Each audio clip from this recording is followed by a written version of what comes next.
Welcome to compass with lens. बच्चों, आज हम चैप्टर 2 जो साइंस का लिविंग साइंस का क्लास 7 का चल रहा था, सेकंड चैप्टर था न्यूट्रिशन इन एनिमल्स, जिसका मैं फर्स्ट पार्ट अपलोड कर चुकी हूँ, जिसमें केवल एनिमल्स के बारे में ही मैंने डिस्क्राइब किया था और आप लोगों ने बहुत ध्यान से समझा था। ये मुझे पता है कि उसमें एनिमल्स, कौन कौन से एनिमल्स अपना फूड किस किस तरीके से लेते हैं, और बहुत इंटरेस्टिंग चैप्टर था। और चैप्टर तो ये भी है जो अब हम पढ़ेंगे, वो फर्स्ट पार्ट था इस चैप्टर का। आज हम सेकेंड पार्ट स्टार्ट करेंगे, द ह्यूमन डाइजेस्टिव सिस्टम। ये चैप्टर का ये जो पार्ट है बच्चों, ये थोड़ा लेंथी जाएगा, ठीक है। Your body performs the steps of nutrition inside a long tube coiled in some places. हमारी बॉडी में जो भी हम फूड खाते हैं बच्चों, वो एक जो न्यूट्रिशन उस बॉडी में पूरा परफॉर्म होता है, वो एक लॉन्ग ट्यूब में कई स्टेप्स में जाकर पूरा होता है। ये लॉन्ग ट्यूब कॉइल्ड शेप में होती है कई जगह पर, जो कि आपको पिक्चर में भी दिख रही होगी। या फिर ऑसोफेगस, जिससे कि फूड पाइप या ऑसोफेगस एक ही बात है। स्टमक आता है, स्टमक के बाद small intestine, large intestine, ending in the rectum. अब इसके बाद में जो एंड हो रहा है वो रेक्टम एंड एनस पर हो रहा है। तो इतना सारा डाइजेस्टिव सिस्टम में स्टार्ट होता है, यहाँ से लेकर यहाँ तक के सारे पार्ट्स आते हैं जो डाइजेशन में हेल्प करते हैं किसी भी ह्यूमन बॉडी में।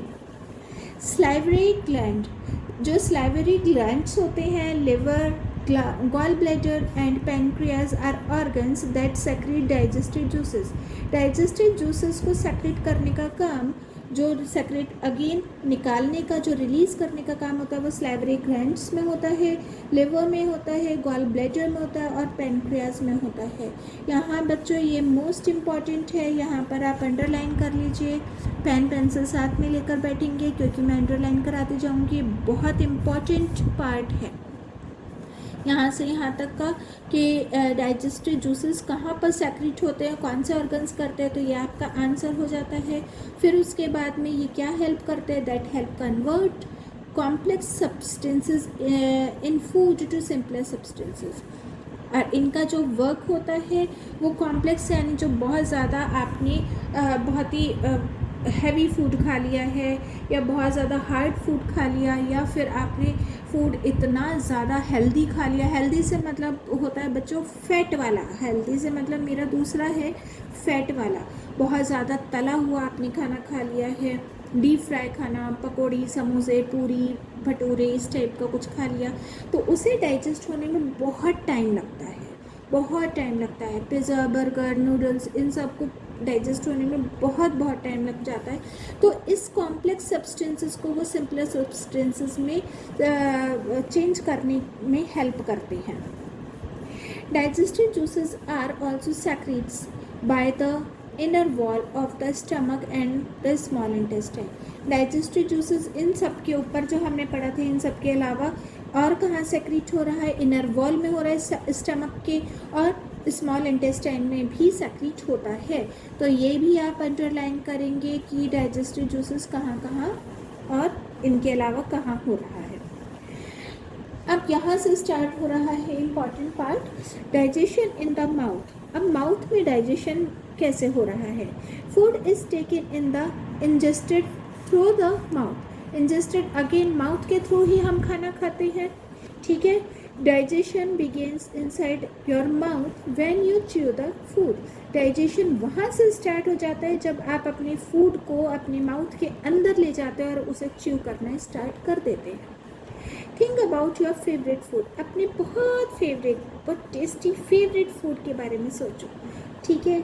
और किस किस का कौन कौन सा फेवरेट फूड है ये मुझे कमेंट सेक्शन में ज़रूर बताएंगे, ठीक है। अपना फेवरेट फूड ज़रूर शेयर करना। डज योर माउथ वाटर, क्या आपके मुंह में पानी आ रहा है। कुछ बच्चों के तो अभी भी आ रहा होगा, जो पढ़ रहे हैं बहुत ध्यान से, उनके दिमाग में अपना टेस्टी फूड आ गया तो माउथ में पानी भी आ गया। The water in your mouth is a digestive juice called saliva. जो पानी आपके मुंह में आया है वही डाइजेस्टिव जूस होता है जिसे स्लाइवा कहते हैं। तो ये क्लियर हो गया होगा। बहुत से बच्चों को कहावत तो पता होगी, मुंह में पानी आ रहा है, लेकिन ये पानी क्या होता है ये आज पता चल गया होगा। It is secreted by the 3 pairs of salivary glands। ये जो सेक्रीट हो रहा है, जो स्लाइवा सेक्रीट हुआ है, इस स्लाइवरी ग्लैंड के जो 3 पैर होते हैं उनके थ्रू सेक्रीट हुआ है, जो माउथ में होते हैं।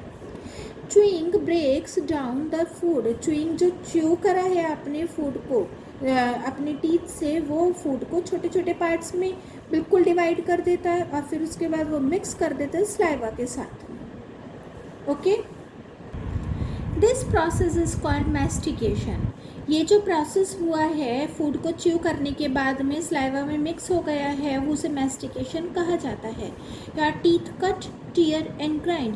आपके जो टीथ होते हैं वो काटते हैं फूड को, टीयर करते हैं और फिर ग्राइंड करते हैं यानी पीस लेते हैं फूड बिफोर यू सॉलो इट।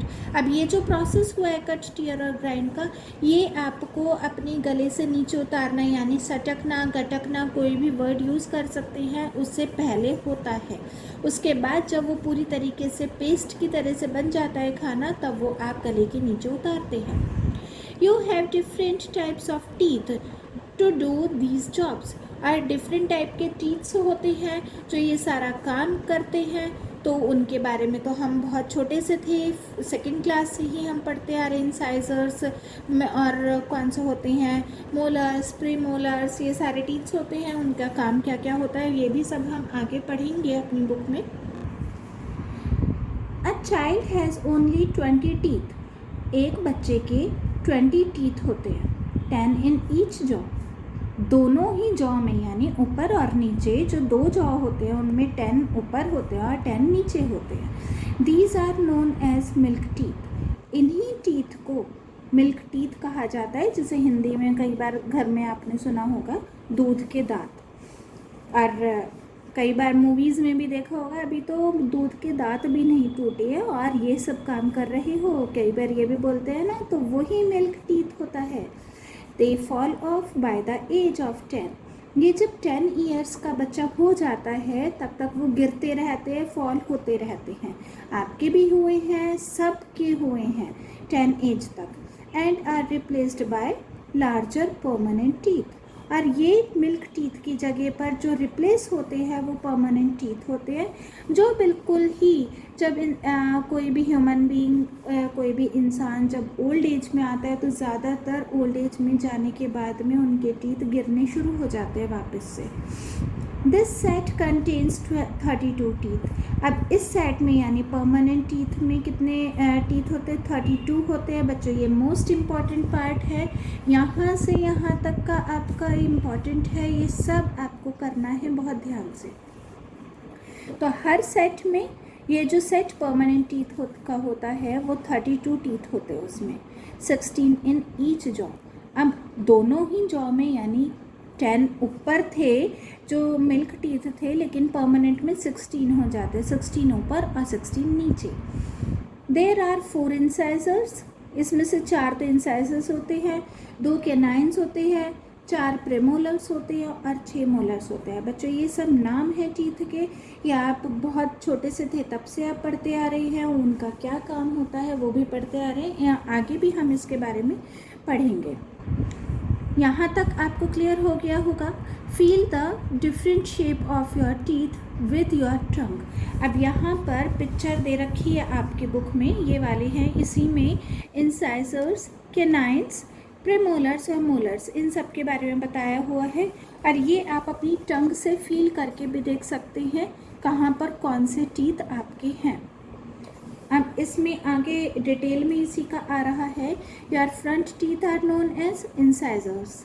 जो आगे के टीथ होते हैं उन्हें इंसाइजर्स कहा जाता है। These are chisel shaped. ये बिल्कुल ये चिजल शेप के होते हैं, जैसे छेनी हथौड़ा होता है, हिंदी में चिजल को छेनी बोलते हैं। ये आपको पिक्चर से पता चल जाएगा बच्चों, पिक्चर में दिख रहा होगा कि चिजल कैसा होता है, उसी शेप के होते हैं। और ये बाइटिंग और कटिंग के काम आते हैं। आप कभी भी कुछ भी चीज़ को आप खाएंगे तो आप आगे की टीथ से ही उसको बाइट या कट करेंगे। Next to the incisors are the canines. अब इंसाइजर्स के बराबर में कैनाइन्स होते हैं। These are pointed and are used for piercing. अब ये किसी भी चीज़ को टीयर करने के, फाड़ने के या छीलने के काम में आते हैं। जैसे कि जो नॉन वेजिटेरियंस होते हैं वो नॉन वेज खाते हैं तो उनको जो पीस होता है उसको टीयर करने के, पियर्स करने के काम में आता है ये वाली teeth. The teeth at the back. अच्छा हाँ बच्चों, यहाँ पर तो केवल नॉन वेजिटेरियंस का ही आ रहा है। आप कभी भी चिप्स का पैकेट खोल रहे हैं या कोई हार्ड पैकेट होता है तो आप इन्हीं टीथ के वजह से आप उसको खोलते हैं। कभी भी आप ट्राई कीजिए, अभी भी आप ट्राई करेंगे, आप इमेजिन करेंगे कि आपके हाथ में एक चिप्स का बड़ा पैकेट है और उसको आप टीयर करना, आपको खोलना है, तो आप अपने कौन से टीथ एकदम से यूज़ में लेंगे? तो वही चीज़ आपकी कैनाइन्स होती है। मैंने अच्छा एग्जाम्पल दिया, मुंह में पानी आ गया होगा चिप्स का नाम सुनकर। चलिए नेक्स्ट लेते हैं, the teeth at the back of your mouth. अब बैक में, जो माउथ के बैक में आता है वो ब्रॉड होते हैं, वो चौड़े टीथ होते हैं। With the almost flat surface, जिनका पूरी तरीके से फ्लैट सरफेस होता है। आप अभी देखिए, आप अपनी टंग लगाकर तो वो बैक साइड में ब्रॉड होंगे, चौड़े होंगे टीथ और फ्लैट सरफेस होगा उसका।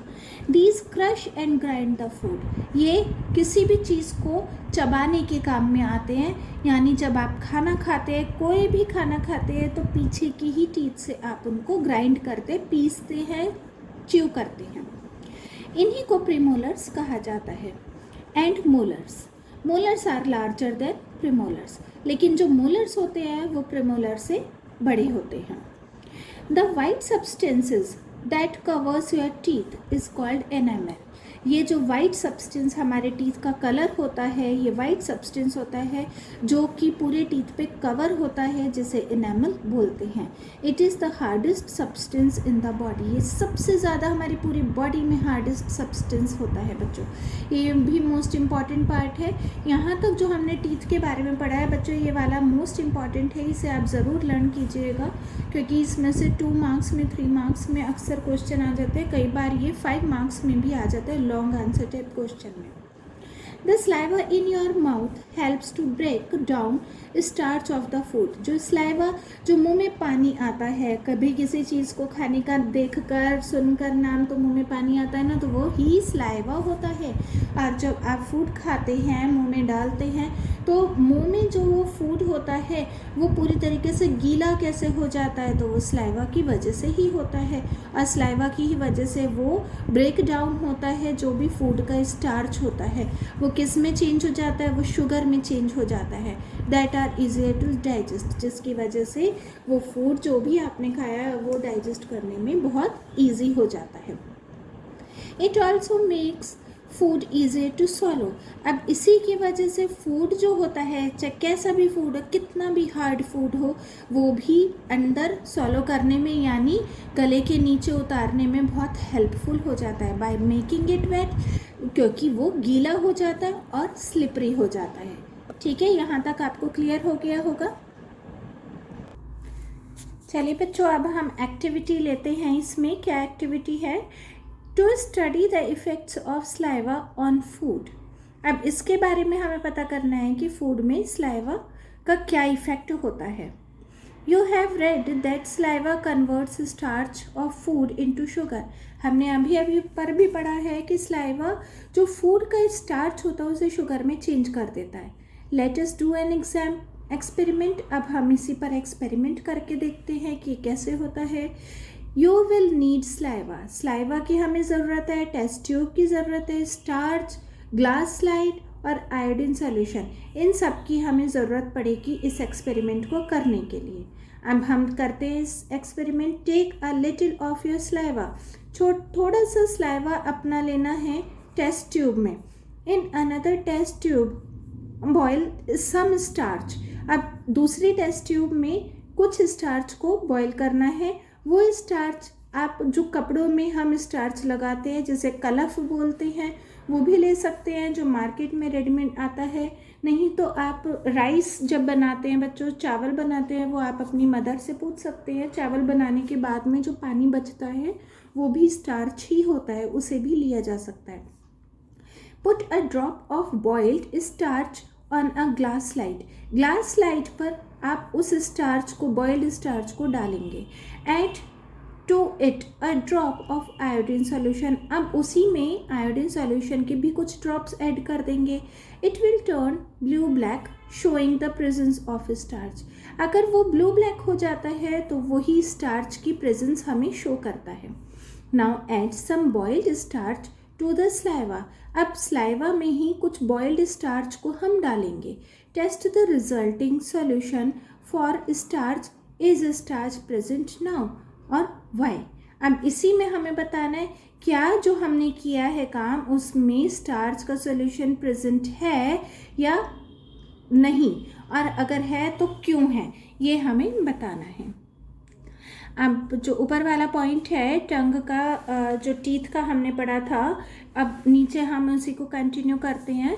Your tongue is a muscular organ. Tongue जो होता है वो एक मसल का ऑर्गन बना हुआ है, मसल का ही बना है।